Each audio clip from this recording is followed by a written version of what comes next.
expandida, de uma forma mais aprofundada para vocês. Então, até então, nós fazemos webinários discutindo as experiências, alguma coisa sobre as evidências, mas hoje a gente tem aí uma excelente aula do Dr. Caio, tá? Então, não me alongando muito, né, mas já dando um spoiler, ao final, então, da aula do Dr. Caio e das discussões entre vocês, a gente vai apresentar aí uma masterclass, uma oportunidade de entrar no nosso Instituto de Ensino e Pesquisa e estar melhorando o aprendizado de vocês na área, tá bom? Então, Dr. Caio aí, desejo uma boa aula, e boa aula a todos também. Muito obrigado, Alisson. Muito obrigado, Aderbal, pela introdução. É um grande prazer ter sido convidado por vocês para essa primeira explanação aqui do ano de 2026. É um tema que eu gosto bastante, porque falar sobre interações medicamentosas com cannabis medicinal mostra a efetividade de que nós já temos pessoas prescrevendo isso com mais frequência na nossa área médica, clínica aqui no Brasil, porque a princípio, há 4, 5 anos atrás, a gente ouvia falar muito pouco sobre essas aulas de interações medicamentosas, até porque as coisas pareciam ainda muito embrionárias nos processos prescritivos. O ano passado eu fui convidado várias vezes para falar sobre esse tema, esse ano novamente. Então mostra que efetivamente a gente tem tido uma população muito mais prescritiva em relação a cannabis. Antes disso, né, só para me apresentar formalmente, eu sou médico, meu nome é Caio Orzelin, eu fui formado na Universidade de São Francisco, que é a famosa Faculdade de Medicina de Bragança Paulista, aqui em São Paulo. Depois eu me especializei em endocrinologia e metabologia, fiz uma pós-graduação em medicina do esporte, que é uma grande paixão da minha vida, hoje tenho vários pacientes atletas, e em 2020 fiz a minha primeira prescrição de cannabis medicinal no meio da pandemia. Dali para frente fui me tornando cada vez mais especialista no tema. Cheguei a fazer uma especialização internacional em cannabis medicinal e também sou sócio embaixador da Leve Academy, que é uma comunidade que também proporciona mais ensino para médicos e prescritores de cannabis medicinal. E a gente atua em várias áreas de conhecimento. Depois fica o conhecimento para vocês procurarem um pouco mais sobre a nossa comunidade também. Quando a gente vai falar, então, né, sobre a terapia com cannabis medicinal, eu costumo destacar que basicamente existem 3 etapas para uma boa prescrição.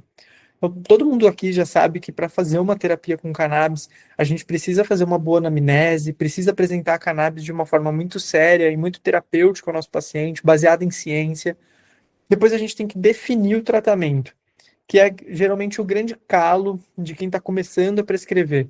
Enfim, que medicação que eu vou prescrever, como que eu vou escolher um produto, quais são os objetivos do meu tratamento, como que eu vou titular a dose, e mais do que isso, será que esse paciente que está chegando para mim com algumas medicações já de base pode sofrer alguma interação medicamentosa?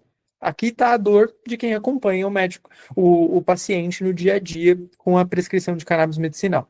E aí o terceiro ato, que é basicamente depois que você já avaliou tudo isso e tem competência técnica para tudo isso, você vai realizar a receita e vai encaminhar o paciente para a compra do produto. Então, basicamente, o que a gente vai falar hoje nessa aula é sobre essa etapa 2, que seria a etapa de definição do tratamento. É o nosso principal desafio, e aí a gente vai focar bastante na principal dúvida de vocês, que foi as interações medicamentosas e como que a gente pode utilizar isso a nosso favor ou contra a gente, efetivamente, durante um tratamento clínico de um paciente. Quem aqui, né, que está assistindo a aula, nunca atendeu um paciente que estava naquela polifarmácia clássica? Um idoso que chega até você usando 5, 6, 7 classes medicamentosas de uma vez, e tudo interagindo ali de uma forma bastante diversificada. A polifarmácia, ela é talvez uma das maiores realidades que a gente observa quando a gente está falando de um paciente que já trata múltiplas comorbidades. E muitas vezes o paciente que chega para a gente com cannabis medicinal para ser uma alternativa, ele está buscando algo a mais, algo que essas medicações todas ainda não conseguiu resolver para ele. E aí, consequentemente, vai ser um oitavo, um nono medicamento que vai ter interação com esse organismo do nosso paciente. E aí, uma frase que tem que ficar na nossa cabeça hoje, de forma bastante fixada, é que interação medicamentosa não significa contraindicação ao tratamento. Significa um manejo clínico proativo e um monitoramento muito mais de perto do nosso paciente. Nas aulas que eu sou convidado para falar sobre cannabis, eu sempre peco muito em falar sobre o acompanhamento do paciente. Eu perco bastante tempo nisso, porque desde o nosso processo prescritivo, com o nosso mantra do start slow, go slow, titulando dose gradativamente para que essa medicação interaja com o sistema endocannabinoide, e a gente observa uma resposta com a melhor dose, com a menor dose possível ao nosso paciente, até as interações medicamentosas também vão ser necessárias de um acompanhamento mais de perto. E muitas vezes a gente observa na prática aquela pessoa que ainda não tem muito conhecimento sobre a terapia com cannabis medicinal utilizar a possibilidade de uma interação medicamentosa como uma contraindicação ao tratamento. E isso não é verdade. Muitas interações medicamentosas que são clássicas na medicina podem ser utilizadas, inclusive, para um benefício desse paciente. Muitas vezes para um desmame medicamentoso, por exemplo. E da onde começa toda essa história relacionada ao processo de metabolização da medicação e a possível interação medicamentosa? Cannabis medicinal é um remédio, assim como outras moléculas que a gente ingere para dentro do nosso organismo. E aí, como qualquer outra medicação, ela também vai passar por uma metabolização hepática. Essa metabolização hepática, se a gente lembrar lá das aulas de farmacologia, a gente vai se lembrar de uma enzima que era chave no processo de metabolização de várias medicações da nossa aula de farmacologia, que eram as enzimas do citocromo P450. Principalmente as subunidades ali 3A4, P2C19 e a P2C9, são subunidades desse citocromo P450 que vão realizar toda a metabolização da medicação e possível depois a ação no nosso organismo. Qual é o problema? É que a maior parte dos remédios que a gente estuda na prática clínica também vão passar por metabolização do citocromo P450. E aí sim, podem acontecer interações nessa fase importante de metabolização da medicação. Basicamente, fazendo um resumo muito básico, toda vez que essas enzimas, então, que vão metabolizar esses medicamentos, entram em contato com o canabidiol ou com o THC, a gente pode ter aumento da concentração sérica desses medicamentos no sangue, ampliando o tempo de meia-vida, ou podemos até mesmo reduzir o tempo de meia-vida dessas medicações, fazendo uma redução, portanto, do seu efeito terapêutico.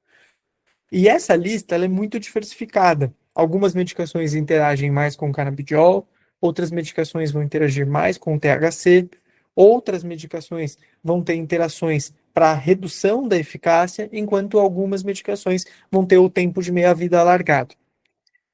É impossível a gente saber de cor todas as interações, mas algumas interações são extremamente clássicas e a gente acaba guardando isso na nossa cabeça. Eu vou tentar mostrar algumas coisas para vocês hoje de forma mais direta. Existem alterações que essas interações enzimáticas elas podem ser de característica farmacocinética, que é quando uma medicação vai interferir na absorção da outra, na distribuição, na metabolização ou na eliminação dela. Ela também pode acontecer de forma farmacodinâmica, que é quando elas acontecem de forma, elas agem de forma ou parecida ou completamente oposta, fazendo uma potencialização do efeito ou um bloqueio total do efeito daquela medicação. E elas também podem ser farmacêuticas, que geralmente essas interações farmacêuticas, elas acontecem antes da medicação ser introduzida no nosso paciente. Por exemplo, na endocrinologia, é comum algumas medicações hormonais injetáveis, quando são metabolizadas dentro da seringa, elas cristalizarem, e aí o paciente não conseguir fazer a infusão do remédio. Essa é uma alteração farmacêutica muito clássica, que acontece antes mesmo do paciente ter contato com a substância. Algumas sinergias terapêuticas são classicamente descritas desde que cannabis medicinal começou a ser utilizada na prática clínica. Por exemplo, cannabis com o clobazam tem uma potencialização de efeitos ansiolíticos. E aí, quando necessário, a gente precisa ficar acompanhando o paciente para fazer uma redução de dose. Um efeito de redução de eficácia, como por exemplo uma interação entre nivolumab, que é um imunobiológico, e cannabis medicinal, é bastante caracterizada. Eles fazem um efeito antagônico e um bloqueia o efeito do outro. Então a gente evita o uso concomitante deste imunobiológico com cannabis medicinal. A varfarina, que é um potente anticoagulante, que hoje tem sido menos utilizado na prática clínica com o advento de novos anticoagulantes, também tem interação com cannabis medicinal. E aí a gente tem que ficar monitorando o nosso paciente, porque você pode ter um alargamento do INR e um maior risco de sangramento. Eu sempre faço uma brincadeira nessa hora, né? Todo paciente que toma varfarina, se ele espirrar, ele alarga o INR dele.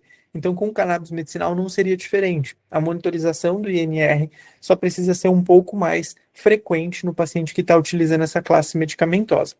Eu mesmo tenho pacientes no consultório em uso de varfarina e, basicamente, se o paciente já estava com uma dose fixada e com o INR entre 2 e 3, a gente só vai utilizando a terapia com cannabis medicinal conforme a nossa prescrição e monitorando um pouco mais frequente, a cada semana ou a cada 10 dias, o INR, até a gente conseguir uma estabilização da dose. Para que a gente estabilize a dose, a gente também estabiliza a dose do Marevan ou varfarina e estabiliza ali o tratamento dele sem riscos de grandes sangramentos, tá?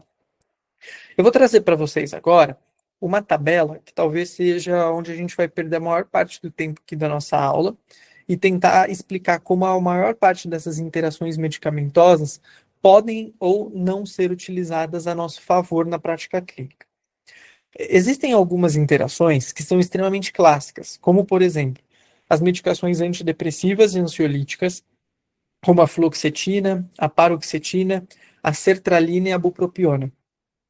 Essas medicações, elas podem ter uma interação com o canabidiol, o CBD, da nossa formulação de cannabis medicinal, e podem ter, portanto, o seu aumento do tempo de meia-vida. Elas interagem lá a nível enzimático no nosso fígado, e essas enzimas do citocromo P450, que metabolizam essas medicações, e também o canabidiol, fazem um alargamento da ação dessas medicações no nosso organismo. Qual é o risco disso? O paciente pode trazer para você efeitos como, por exemplo, aumento de sonolência, agitação ou até mesmo desenvolver uma síndrome serotoninérgica, que é quando ele tem uma descarga muito grande de serotonina a nível de neurotransmissores, principalmente por conta da ação dessas medicações, e ele tem como se fosse uma crise de pânico, uma crise ansiosa muito grave. Como que a gente faz para a gente ter um controle terapêutico em relação a isso? A dica número um é, se você está com receio de isso acontecer na sua prática clínica, a gente vai habitualmente afastar o uso do canabidiol do uso das medicações clássicas. Um afastamento ali em torno de 2 a 3 horas já é suficiente para minimizar bastante a possibilidade dessa interação medicamentosa, visto que uma das medicações já vai ter sido praticamente totalmente metabolizada dentro desse período, e aí a segunda medicação começa uma metabolização já com as enzimas do citocromo P450 disponíveis para ela. Isso diminui a chance desse risco aumentar. Mas é normal na prática clínica você observar alguns médicos que trabalham com cannabis medicinal orientando o paciente a usar a medicação no mesmo momento, justamente porque ele já está, às vezes, estudando uma possibilidade de retirada da dose, por exemplo, da sertralina, da bupropiona, da fluoxetina ou da paroxetina, e utilizar de forma concomitante traz uma segurança maior para uma redução de 25, 50 ou até mais porcentagem de dose. Porque ele sabe que com menos dosagem da medicação alopática, o paciente vai ter bastante tempo de ação prolongado por conta da interação com o canabidiol. Então você pode usar isso tanto com um pouco mais de cuidado, caso o paciente traga esse efeito colateral para você. É bem comum, às vezes, o paciente que já está tratando com uma medicação de ansiedade e não está sendo totalmente eficiente em relação ao tratamento, ele começar o tratamento com cannabis medicinal e rapidamente ele já começar a retirar, mesmo longe de ordens médicas, a medicação. E aí, muitas vezes, ele vai percebendo que fica mais fácil fazer aquela redução de dose que antes ele tentava e não conseguia. Mas, na verdade, acontece muito por conta dessa interação medicamentosa, que ela é clássica. Os anticoagulantes eu já expliquei, né? A varfarina pode ter esse alargamento do INR por conta da interação do canabidiol. Então, basicamente, a única coisa que a gente vai ter que tomar um pouco maior de cuidado aqui é em observar melhor esse nível de coagulação, se vai precisar fazer algum ajuste de dose, mas a regra de afastar um pouco o horário das duas medicações ajuda bastante nesse caso também. A interação que eu mais vejo na prática clínica, e é a que eu mais uso, inclusive, a meu favor, são das medicações de característica sedativa, como, por exemplo, os benzodiazepínicos. No caso do clobazam, do clonazepam, do famoso zolpidem, que a gente consegue utilizar em conjunto formulações ricas em canabidiol, e essas formulações promovem um alargamento da ação dessas medicações na circulação. Quando essas medicações estão por bastante tempo circulando ali no organismo, o paciente te retorna muitas vezes falando que o canabidiol deixou ele sonolento pela manhã.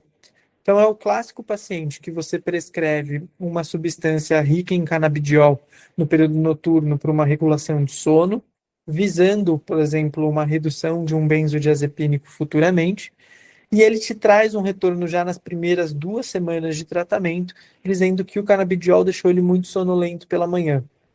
É isso que a gente busca muitas vezes, porque aí, nesse caso, a gente precisa orientar o paciente que, na verdade, não é o canabidiol que de forma direta está gerando essa sonolência, que ele está aumentando o efeito terapêutico do remédio que ele estava acostumado previamente, e que aí, consequentemente, você precisa já fazer uma redução de dose.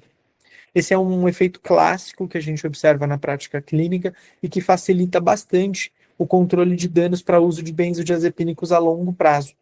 Assim, a gente vai conseguindo gradativamente desmamar a medicação e ir reduzindo o grau de dependência que o paciente tem a essa classe medicamentosa. Antes de eu passar para o próximo, eu vi que o Márcio levantou a mão. Foi sem querer ou é realmente uma dúvida, Márcio? Não, é Mário, doutor. É Sim, Mário, desculpa. no caso das pessoas que fazem, por exemplo, como eu, fazem uso do xarelto, Uhum. é a mesma situação da varfarina ou não? Até o momento não existe uma evidência científica clássica de interação medicamentosa entre os novos anticoagulantes e o canabidiol ou o THC. Então, a princípio, a gente não teria grandes riscos de sangramento com você utilizando essas novas classes de anticoagulantes, tá? Muito obrigado. Tornada. As mesmas interações, elas podem acontecer diretamente com os opioides também, principalmente a ação do THC. O THC, ele tende a ter uma interação farmacodinâmica com os componentes derivados da morfina e dos opioides, potencializando o efeito analgésico, fazendo um efeito sinérgico na analgesia. E só que isso também pode aumentar o risco de uma sedação mais intensa. Então precisa monitorar o paciente de perto, mas efetivamente você consegue um controle melhor de dor. Quem aqui já atendeu um paciente em dor crônica e que trata com medicações opioides, ou que tem o controle de tratamento de dor com morfina ou derivados dela, sabe que quando a gente começa o tratamento com canabidiol, muitas vezes o paciente reduz consideravelmente a necessidade do uso frequente dessas formulações à base de morfina, porque ele reduz efetivamente a dor com menos dose. Ele tem um efeito sinérgico importante com essas medicações. Não é à toa que, pela última pesquisa que a gente tem, aproximadamente 50% das prescrições de cannabis medicinal mundiais são para controle de dor. E muitas vezes no paciente com dor crônica, conjugado a outras medicações, tá? As medicações antipsicóticas, como a quetiapina, elas também podem ter esse efeito de aumento do risco de sonolência e do efeito sedativo com a interação com canabidiol, assim como os benzodiazepínicos.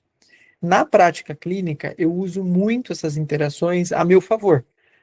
Todo paciente que tende a me procurar, ele às vezes ele não está tendo uma efetividade de resposta com as interações, com as medicações que já estão de base, e aí o cannabis medicinal, ele vem como inicialmente uma terapia adjuvante, para facilitar o acesso à terapia de forma mais completa, um efeito terapêutico mais importante, e aí, num segundo momento, a gente vai reduzindo as medicações alopáticas, que hoje já sabemos que, por exemplo, um benzodiazepínico a médio e longo prazo pode trazer repercussões a nível neurológico para o paciente. Então, a gente vai reduzindo gradativamente a dose dessas medicações. Só que tem um ponto de atenção.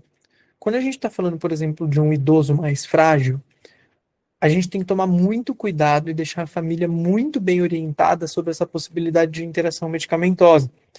Imagina se o paciente já está utilizando, por exemplo, um benzodiazepínico para dormir, a gente fornece uma formulação em canabidiol, esse idoso levanta sozinho durante a noite, num estado maior de sedação, sofre uma queda e evolui ali para as comorbidades relacionadas a essa queda. Então é importante que a gente tome muito cuidado em relação a essas interações, principalmente na população de idoso frágil, onde toda a família tem que estar avisada para que esse idoso não levante sozinho durante a madrugada até acontecer os ajustes de dose. Eu costumo deixar nesse quadro 3 interações medicamentosas que são descritas na literatura, que são com medicações antihipertensivas, medicamentos para diabetes e hormônios tiroidianos, mas que eu, particularmente, como endócrino, nunca consegui visualizar na prática clínica. Tenho bastante paciente com tratamento com cannabis medicinal, como o Alisson falou, a gente está aí num N próximo de 300 pacientes em tratamento, e muitos deles têm condições endocrinológicas e cardiológicas de base. Eu nunca consegui observar um efeito hipotensor nos pacientes em uso. Também nunca tive nenhum paciente que teve hipoglicemia utilizando canabidiol junto com antidiabéticos orais. E nunca precisei fazer um ajuste de dose de hormônio tiroidiano diretamente porque o paciente começou um tratamento com canabidiol. A maior parte das vezes o paciente mantém a dose terapêutica dele de hormônio tiroidiano normalmente. Na parte de hormônio tiroidiano, é óbvio que a gente não pode pedir para o paciente utilizar o hormônio e a dose de canabidiol ao mesmo tempo. A gente segue a regra universal de que a levotiroxina seja utilizada em jejum com um intervalo de pelo menos 30 minutos para qualquer outra medicação, tá bom? Eu deixo aqui sempre, porque eu sempre proponho o desafio. Se alguém que está assistindo a aula já viu esse efeito terapêutico acontecer, tanto com antihipertensivo, com antidiabético ou com hormônio tiroidiano, depois me manda, porque seria um prazer ver esse caso acontecendo e colocar isso na aula, porque na literatura é descrito, mas com pouca evidência na prática clínica mesmo dos profissionais. Para facilitar a vida, né, a gente não é obrigado a saber todas as interações medicamentosas. E diversas interações medicamentosas são frequentes no nosso dia a dia. Como que a gente faz para a gente ficar atento a todas elas na prática? Existem basicamente 2 plataformas que a gente pode acessar. Eu vou pedir para o Alisson, se ele puder depois colocar o link aqui no chat para que vocês consigam acessar ela de forma mais direta. Você consegue pesquisar a medicação e ela te fala especificamente sobre possibilidade de risco ou não de interação medicamentosa. Muitas vezes já aconteceu em aulas como essa me perguntarem sobre imunobiológicos com nomes que o endocrinologista nunca viu na vida. E aí, basicamente, a gente joga nessas plataformas, a gente tem tanto a Candir quanto do Penn State College of Medicine, que a gente consegue ter acesso direto a possibilidades de interações medicamentosas com canabidiol. Isso facilita bastante na prática clínica. Eu costumo deixar uma dessas 2 plataformas abertas, e aí eu vou pesquisando quando o paciente tem o uso e a gente não sabe de forma direta se essa interação pode ser prejudicial ou não para ele, tá? Então, na prática, como que a gente faz para acompanhar esse paciente de perto e evitar que uma possível interação medicamentosa faça se tornar uma contraindicação ao tratamento?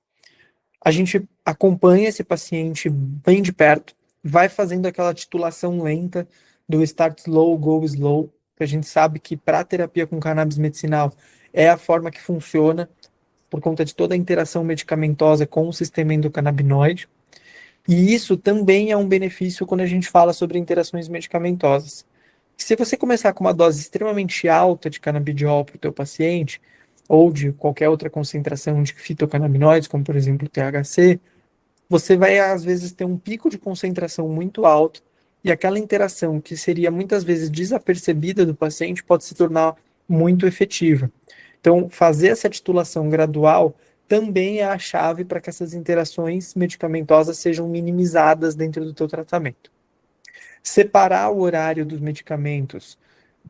medicamentos alopáticos que já fazem interação medicamentosa hepática é importante, porque assim você consegue minimizar essa combinação enzimática e fazer com que o paciente tenha menos efeitos, entre aspas, colaterais, que seriam desses efeitos de metabolização competitiva. Monitorar o paciente laboratorialmente para algumas condições é importante, como, por exemplo, na varfarina, a monitorização do INR. E aí eu sempre destaco aqui a solicitação de transaminases, o TGO-TGP, principalmente nos pacientes em uso do ácido valproico. O ácido valproico, que é uma medicação muito utilizada para tratamento de crises convulsivas, tem uma interação medicamentosa muito forte com o canabidiol. E tem casos na literatura descritas de aumento aberrante de transaminases com hepatite medicamentosa. Portanto, a gente geralmente na prática clínica evita a prescrição de ácido valproico com canabidiol. Quando necessário, a gente faz uma monitorização muito de perto do TGO e TGP, às vezes até semanal ou quinzenal, até a estabilização do paciente, e depois uma tentativa já de retirada ou do canabidiol ou do ácido valproico, para que o paciente fique mais estável. Na minha prática aqui, quando eu atendo poucos pacientes com crises convulsivas, mas quando eu tive a oportunidade de atender, eu optei por conversar com o neurologista se a gente tinha alguma outra possibilidade de anticonvulsivante para um tratamento em conjunto com o canabidiol, visto que o risco ali do paciente ter uma alteração enzimática hepática é maior nessa classe medicamentosa. O diário do paciente, ou ele fazer ali um checklist semanal de como ele está se sentindo, funciona muito bem para a gente identificar possibilidades de começos de interações medicamentosas. Essa é uma técnica que eu uso muito para os pacientes que estão em tratamento das condições de sono. Às vezes a gente coloca ali para o paciente começar um tratamento de forma a titulação de dose, fazendo start slow, go slow, e aí ele vai colocando, dando uma nota de 0 a 10 para o sono, quantas vezes ele acordou, se ele teve dificuldade para induzir o sono, quanto tempo ele demorou para conseguir dormir, quantas horas ele dormiu na noite. E aí eu vou avaliando, conforme ele vai subindo a dose, ele vai mantendo esse diário e efetivamente a gente consegue observar ali quando foi o ponto onde ele teve mais sonolência, quando foi o ponto onde o sono dele ficou mais difícil dele acordar de manhã, quando que ele teve um sono muito profundo, e aí a gente vai conseguindo interagir um pouquinho melhor. Exige um pouco mais de trabalho, a gente precisa estar muito mais de perto ali, conversando com o paciente, entendendo o que está acontecendo com ele, mas costuma ser uma condição extremamente benéfica ali para o paciente.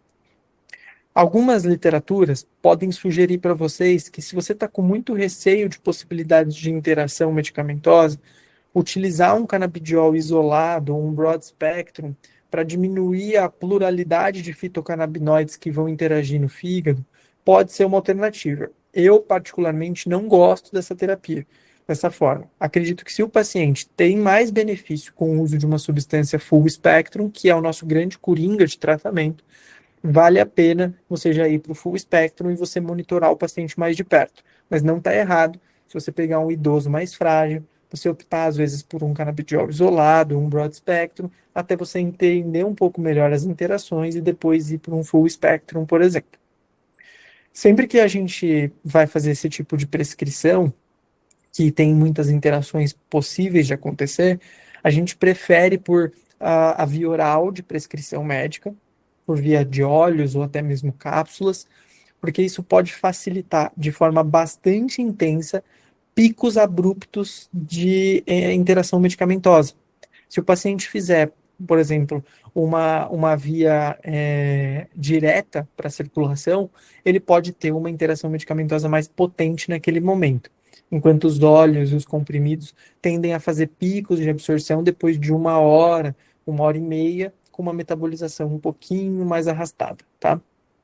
E aí, lembra sempre que cannabis medicinal vai exigir do médico e do prescritor ali com ele uma avaliação clínica muito mais intensificada.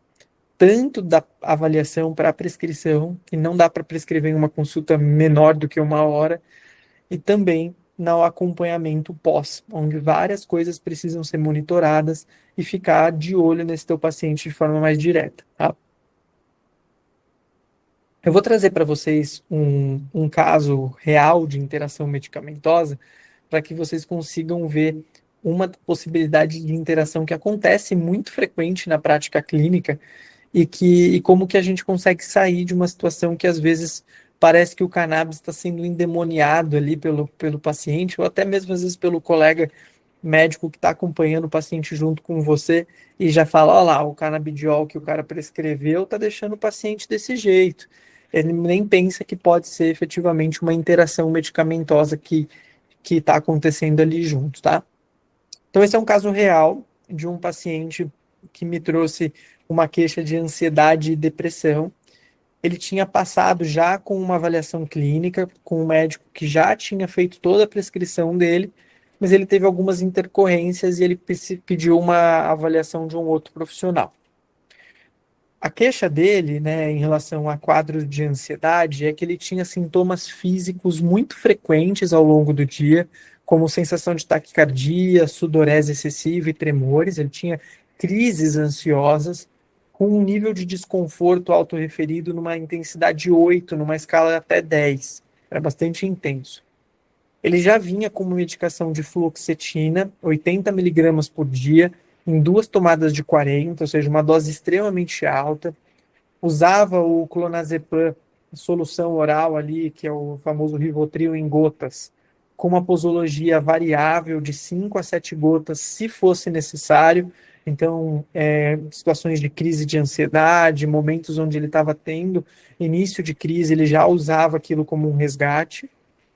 E ele já tinha sido prescrito um óleo full spectrum de 3.600 miligramas da Reúne, onde ele começou com uma solicitação de prescrição da seguinte forma.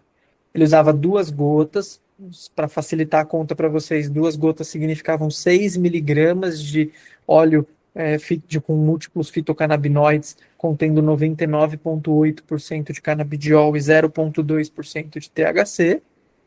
E ele ia fazendo um ajuste de 2 em 2 gotas, com uma dose a cada 3 dias.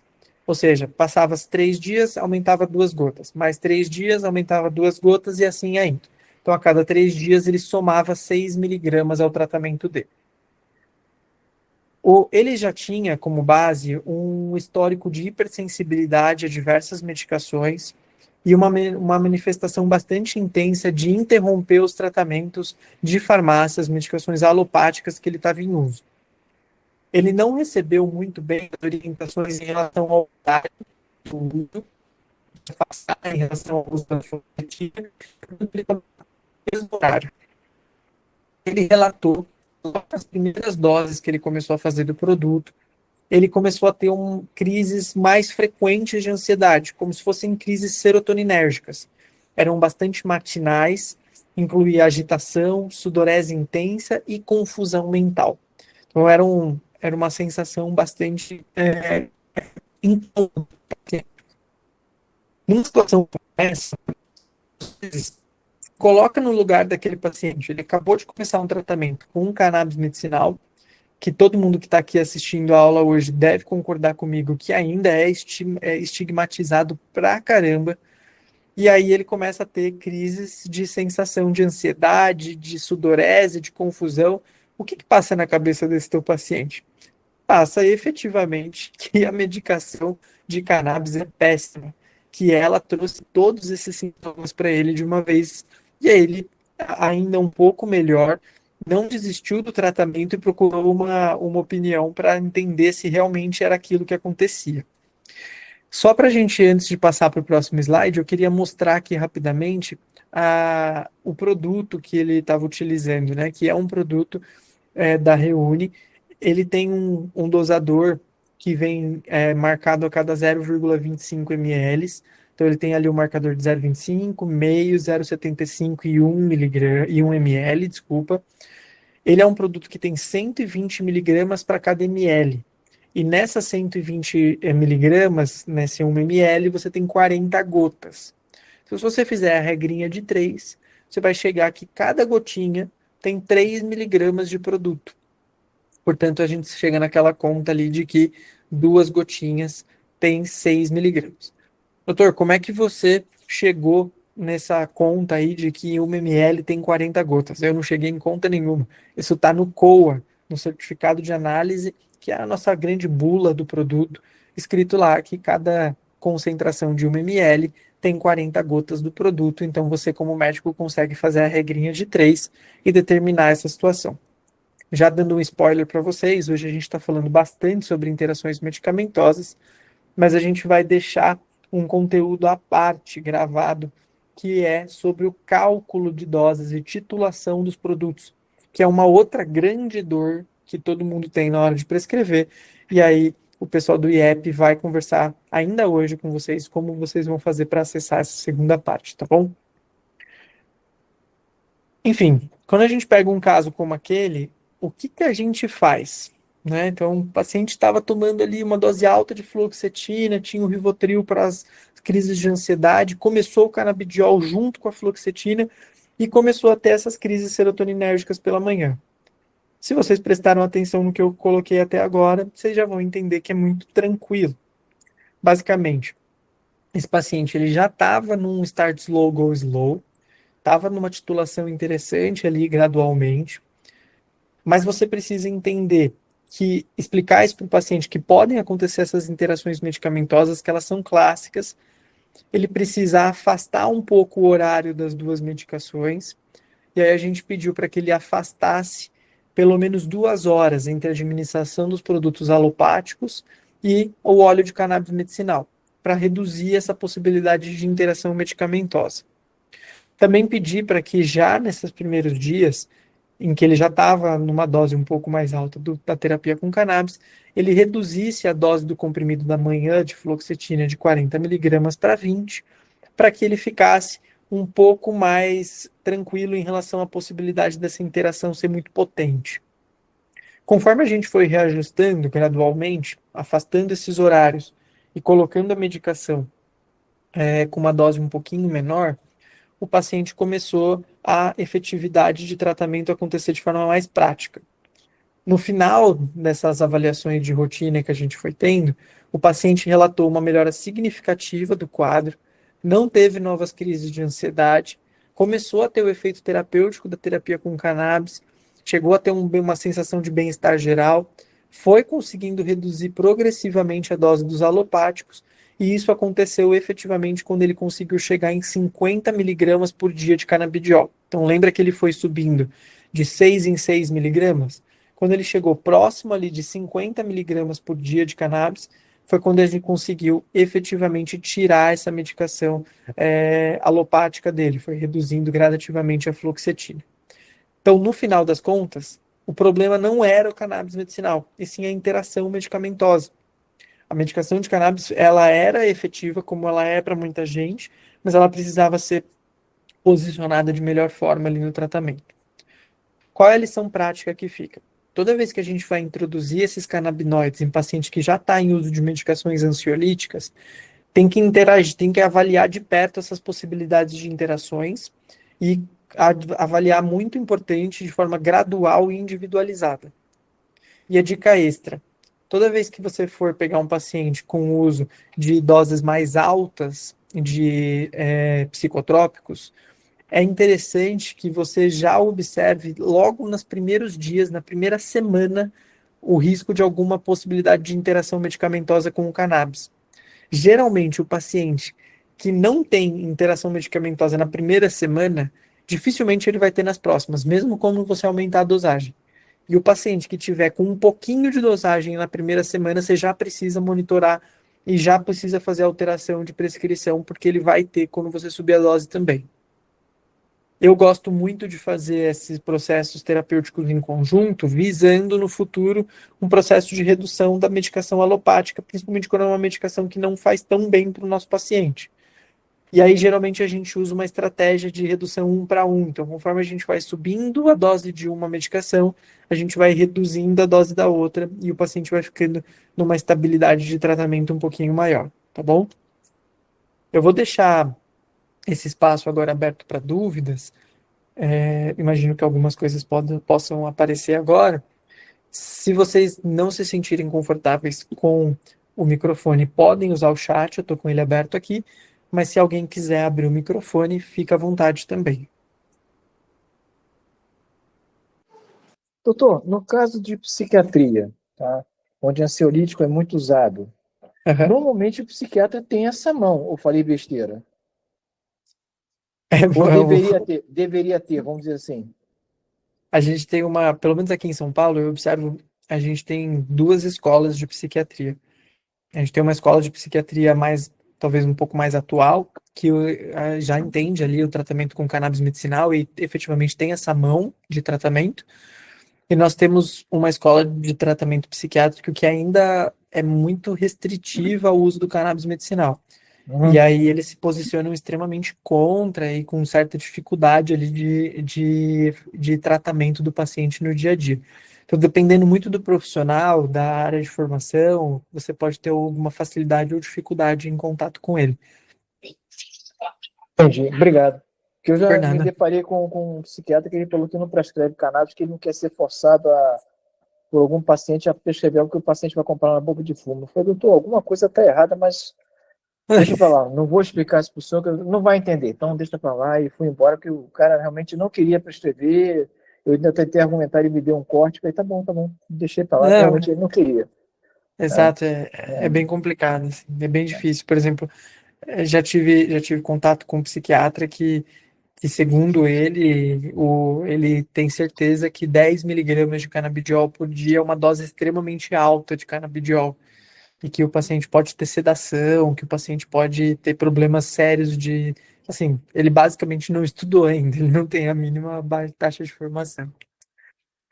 A Obrigado, Bárbara hein? Maurício Muito levantou a obrigado. mão. Fica à vontade. Obrigado, viu, Mário? Pode falar, Boa Bárbara. noite, pessoal, tudo bem? Boa noite. Então, no caso do manejo para dor, pacientes em uso crônico de pregabalina e derivados e tudo mais, quais são as interações medicamentosas prescritas ou não há? Você pode ter com a pregabalina, você pode ter um aumento de tempo de ação. O efeito colateral mais comum é sonolência, aquela sonolência que alguns pacientes até gostam da pregabalina, pode ficar intensa demais, com uma dificuldade para acordar pela manhã, tu tem que ajustar isso, mas você também tem um efeito benéfico de melhora de dor neuropática. Então, o paciente que usa pregabalina e usa cannabis, ele tende a ter uma eficácia maior da pregabalina por um tempo maior de ação. Então, às vezes, a gente usa isso a nosso favor, até que pede para o paciente tomar junto ou colocar em horários até um pouquinho mais próximos do que essas 2 horas para ter essa eficácia um pouco maior. Na terapia com os opioides, por exemplo, a gente já sabe que formulações com um pouquinho mais de THC podem aumentar o efeito terapêutico dessas medicações. Então, por exemplo, morfina, paracetamol com codeína, as medicações tendem a ficar um pouco mais potentes em contato com o THC. Lembrando que o THC também tem uma ação direta lá no cérebro, meio que modulando o termostato de dor. Então, o paciente tende a ter uma interpretação da dor de forma diferente também, o que ajuda ele no tratamento, tá? E no caso, desculpa continuar aqui interferindo Uhum. na vez de outras pessoas, mas no Imagina. caso, já houve relatos de desmame da pregabalina e uso apenas do canabidiol? Eu já tive paciente assim, inclusive tem uma aula nossa que a gente apresenta um caso de um paciente que teve uma fratura por esmagamento no membro e que no final das contas ele foi reduzindo gradativamente a pregabalina. Assim, tomava 4 comprimidos por dia, no final do tratamento dele ele estava tomando um só. Muito obrigada, professor. Posso Fernanda. interferir numa segunda pergunta? Uma terceira, no Claro, caso. claro. Não, Tá claro, manda bom. bala. No caso do nivolumab, ali no tratamento dos cânceres, a interação medicamentosa, em algumas vezes eu vi o uso do canabidiol para pacientes oncológicos também. Em que momento isso é benéfico e o que isso interfere no tratamento dos oncológicos? Tá bom? A gente usa bastante a cannabis medicinal com pacientes oncológicos, e especialmente para os pacientes que estão em tratamento com quimioterapia. Existe uma classe de quimioterápico, que são os derivados de cisplatina, que são aqueles quimioterápicos que classicamente geram bastante náuseas refratárias. O paciente não consegue melhorar do enjoo, mesmo usando várias medicações para o enjoo, em que formulações 1 para 1 entre cannabis e THC, então CBD e THC, ou formulações que contêm uma maior concentração de THC, podem ajudar drasticamente na redução dessas náuseas refratárias. E aí a principal indicação clínica hoje para o paciente em tratamento de quimioterapia é o tratamento de náusea refratária.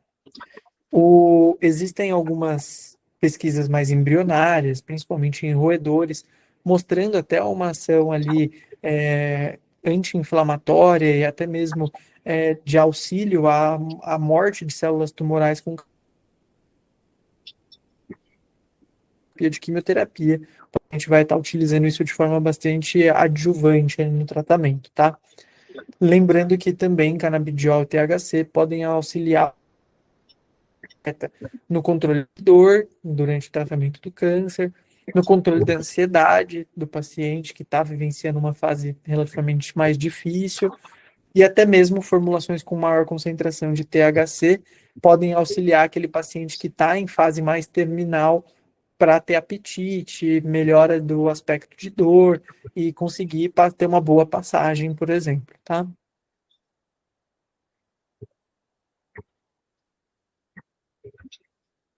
Muito obrigada, professor.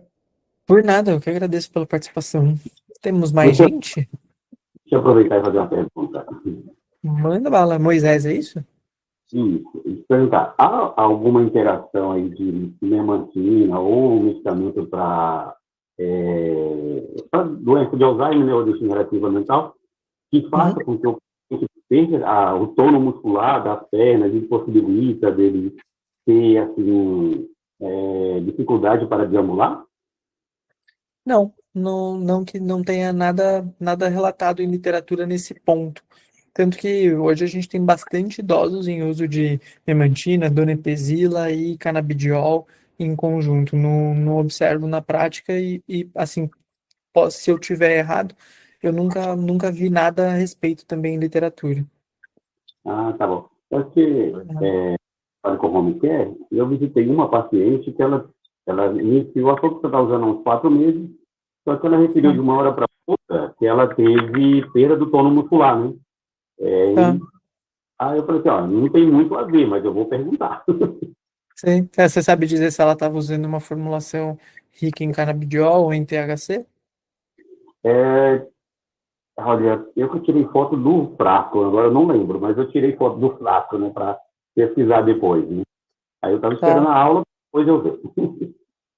Perfeito. Assim, o que pode passar na minha cabeça é se ela estiver usando, por exemplo, algum frasco que é muito rico em THC, ou ela está ficando levemente psicoativa e trazendo ali um grau de relaxamento maior da musculatura, mas não por uma interação medicamentosa, mas sim por uma ação direta do THC. Dá uma olhada depois certinho na concentração do produto. Perfeito. Gratidão. Por nada. Perfeito. Tem mais alguém? Lá vou eu de novo, né? Então, Perfeito. curiosa como sempre. Sobre a performance esportiva, há o uso concomitante de suplementos, né? A gente fala sobre a creatina, sobre outros suplementos aí. Quais os benefícios que o canabidiol, o THC, enfim, pode trazer? E se há ou não interação junto com os suplementos? E a próxima pergunta, já vou antecipar para te responder duas ao mesmo tempo. Nós estamos falando na era de peptídeos e emagrecedores, semaglutida, GLP-1 e etc. Se isso já tem estudos relacionados ao uso comum, porque no controle da ansiedade já está, né? Uhum. Perfeito, vamos lá, vamos por partes. Vamos começar da primeira parte ali dos atletas. Hoje já é aprovado pelo Comitê Olímpico Internacional, já tem 2 Olimpíadas isso, a gente está caminhando para a terceira Olimpíada, o uso do tratamento com canabidiol de forma isolada, sem que isso seja configurado dopagem, né? Dopagem internacional. Estava até conversando com a Aderbal um pouco antes da gente começar a aula, especificamente sobre isso, e efetivamente você pode utilizar. Não tem interação nenhuma relatada sobre o uso de suplementos com o canabidiol. A ideia por detrás do uso do canabidiol no público atleta é a melhora da capacidade de recuperação muscular durante o sono, uma melhor regulação do sono, que hoje a gente sabe que não é a cereja do bolo do atleta, é a farinha do bolo do atleta. Ele precisa dormir bem para que ele tenha uma performance melhor no dia seguinte. A redução de ansiedade do atleta que está se preparando para uma competição, que muitas vezes para nós é apenas um esporte, mas para ele é uma profissão.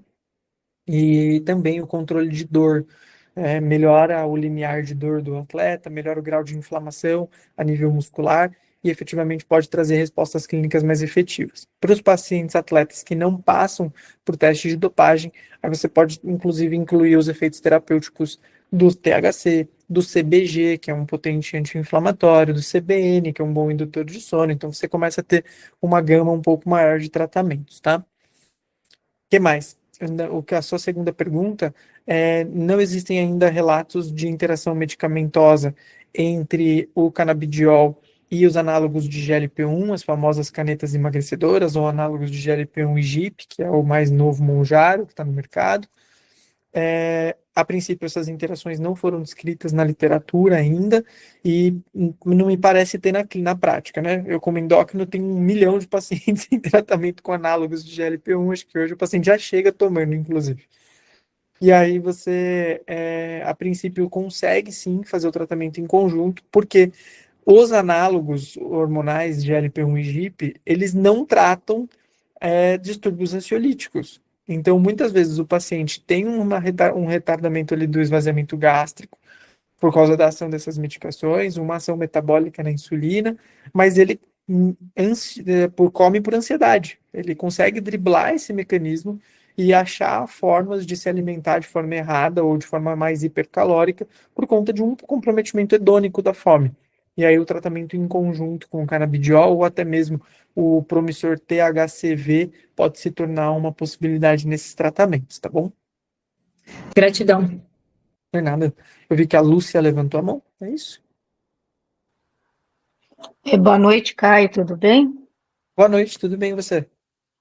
Boa noite a todos. Obrigada pela excelente apresentação.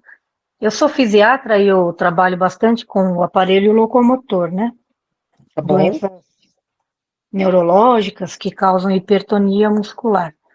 Então, eu queria saber se existe uma diferença quando a gente vai prescrever uma combinação de canabinoides para essa hipertonia que é de origem central e para aquelas pessoas que têm contratura muscular, porque fez um movimento ou fez um overuse do corpo e, sei lá, desenvolveu uma contratura lombar ou no pescoço, se a gente diferencia isso na hora de prescrever a melhor combinação de canabinoides.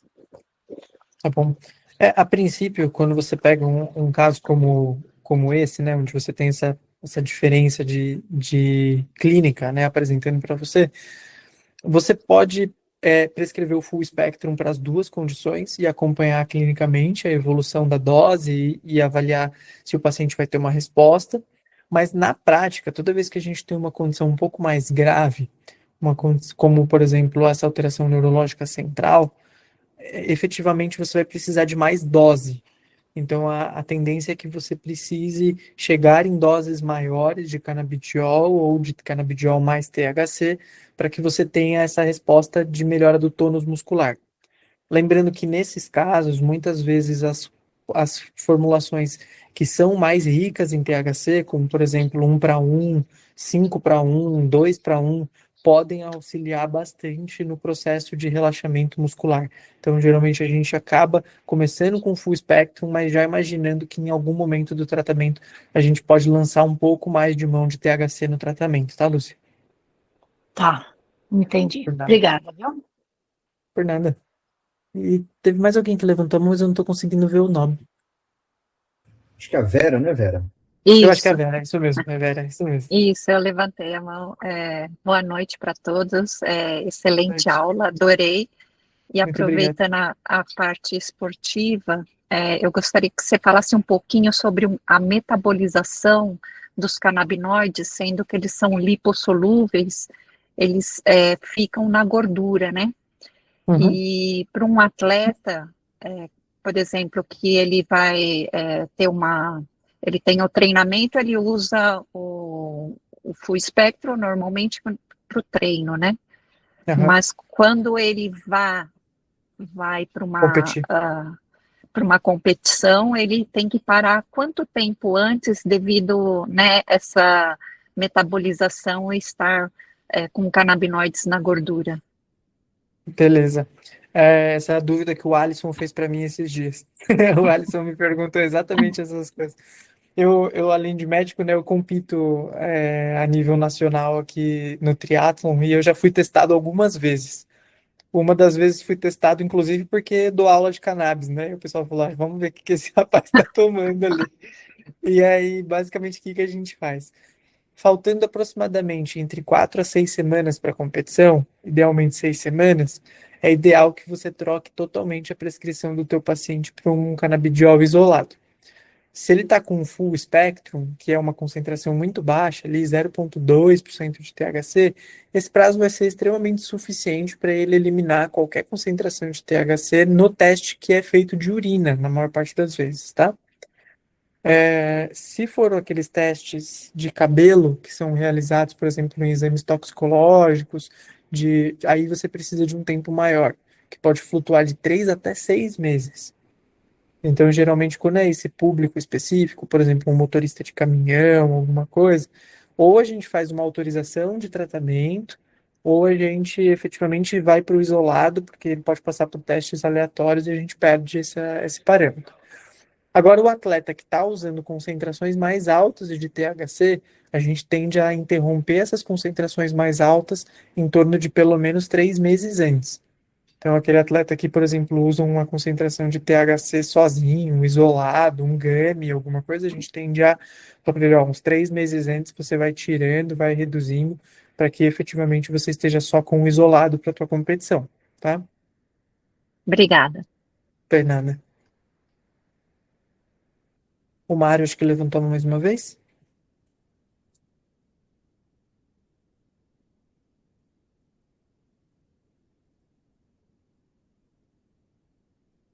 Acho que foi sem querer, talvez. Eu vou passar a palavra de novo para o Não, Adam. perdão, doutor, que eu esqueci de ligar o microfone, perdão. Tranquilo, fechando.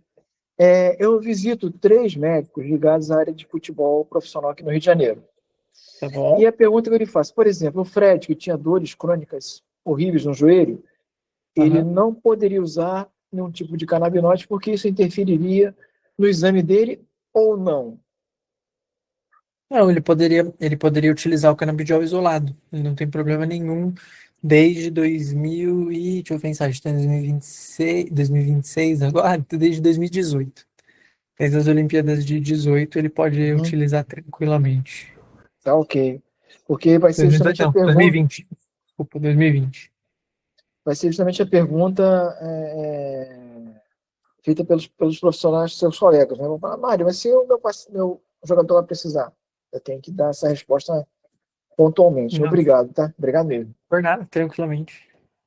Eu vou chamar o Aderbal agora, para ele falar um pouquinho diretamente. Desculpa, o Edmar levantou a mão aqui de última hora. Fica à vontade, Edmar.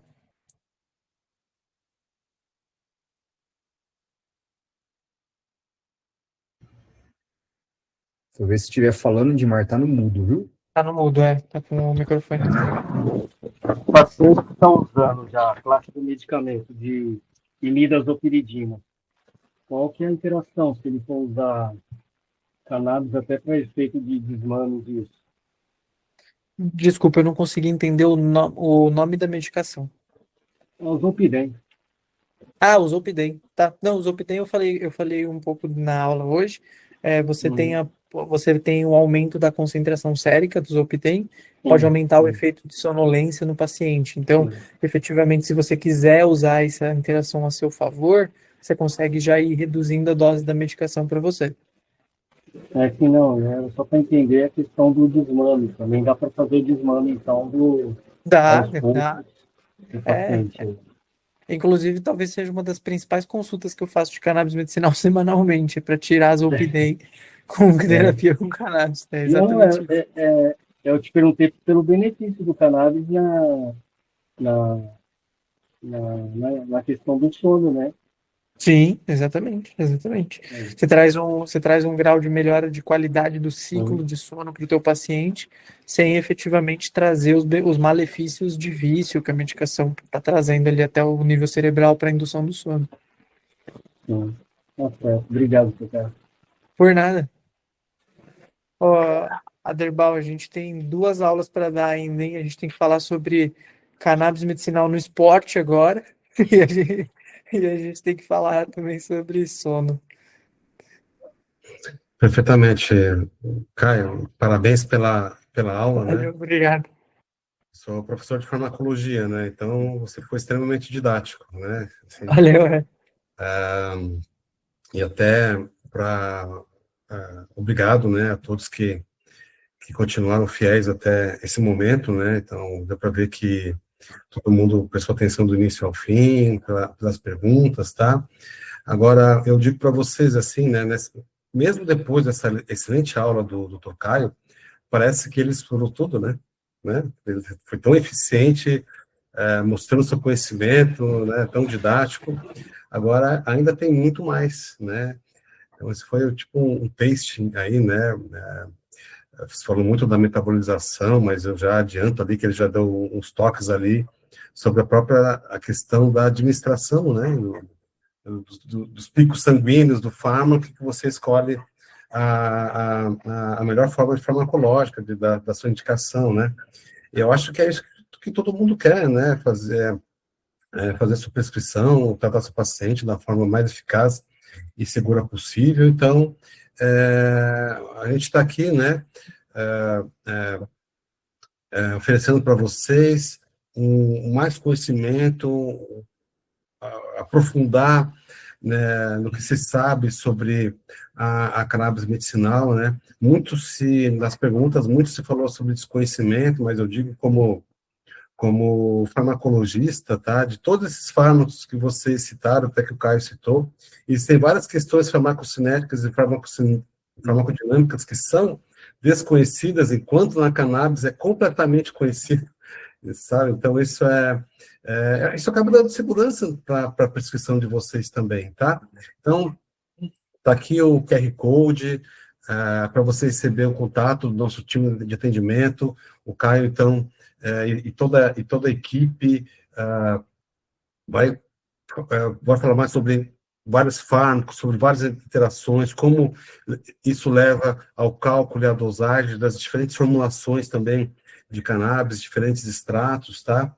Então, entre em contato aí com o nosso time, por exemplo, o IEP acabou de lançar, acho que foi no final do ano passado, foi em dezembro, saiu um nosso artigo, que é Perspectivas do uso do cannabis do esporte no Brasil, um artigo acesso aberto, que a gente pode compartilhar com vocês. Então, temos aí a comunidade, temos essa aula que a gente está disponibilizando com essa temática muito rica. Então, dose por condição clínica. Então, o Caio comentou por cima essas questões, né? Dá uma passadinha ali para frente, por favor, Alisson, ali, né? Como que faz o cálculo em miligramagem, em gota, com diferentes formulações, tá? Essa questão da titulação, que às vezes a pessoa é confusa, como que avança, como não, tá? A questão dos efeitos adversos, concentração, custo-benefício, o paciente vai perguntar de preço, tá? O paciente pergunta de preço muitas vezes, tá certo? Então, o acesso vitalício, conteúdo 100% online, e tem sempre essa interação com a comunidade do Instituto de Ensino e Pesquisa, tá? Olha ali nosso QR Code, registra na lista de interesse, que alguém vai entrar em contato com vocês para fazer parte da nossa comunidade, tá bom? Então, uma boa noite. Alisson, por favor. Obrigado, Derbal. Caio, obrigado por mais uma aula incrível. Muito especialmente obrigado. a vocês que estão aqui hoje conosco, ter acompanhado mais essa desenvoltura educacional aqui da IEP. Complementando o que o Derbal trouxe, vocês perceberam que a gente tem colocado nas nossas aulas uma prática clínica muito importante, né?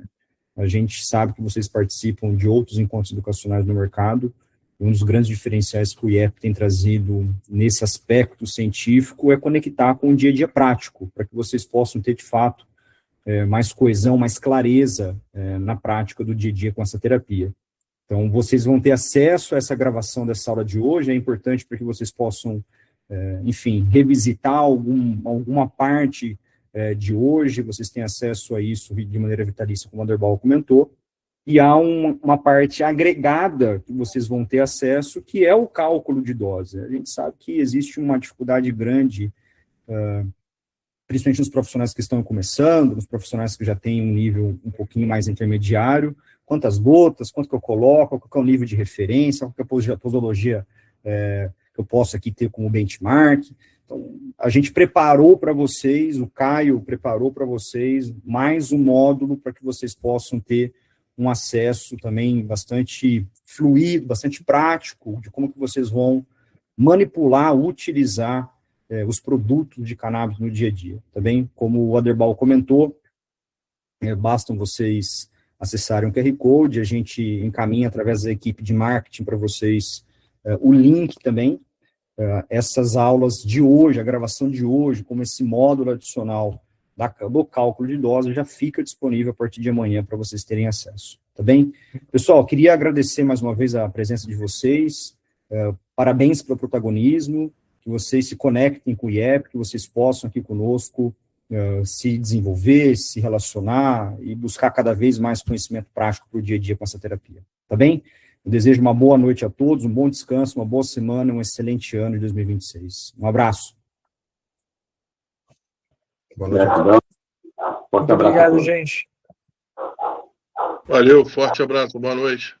Muito Boa noite boa a aula, todos. parabéns, Caio. Parabéns, Muito Caio. obrigado, muito obrigado. Boa noite, obrigado, Caio. Obrigado pela aula, doutor. Boa noite. Excelente noite a todos. Boa noite. Boa noite. Obrigada a todos. Boa noite, obrigado, Caio.